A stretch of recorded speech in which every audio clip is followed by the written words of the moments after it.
ఇంటెనక నువ్వు ఉంటే వెనకెనక నేను వచ్చి నీ కళ్ళు మూయంగా కన్నీళ్ళు అంటేనే నా రెండు చేతులకి కన్నీళ్ళుగావు అవి ఆనంద బాష్పాలులే ఇన్నాళ్ళకు నన్ను వదిలిపోతున్నందుకు ఒంటరితనం మెచ్చనే బంగారు నగిలేసు నీ మెడకు తెచ్చిన ఓసారి వేసుకోలే చూసి నా మనసు మురిసిపోలే నా నల్ల పూసల దండను ఉండంగా బంగారు నాకెందుకే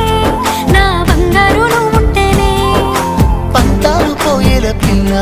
మన బంధాలు కలిసాయిలే కన్నోళ్ళు మురిసిపోయేలా మన ప్రేమను గెలిచాములే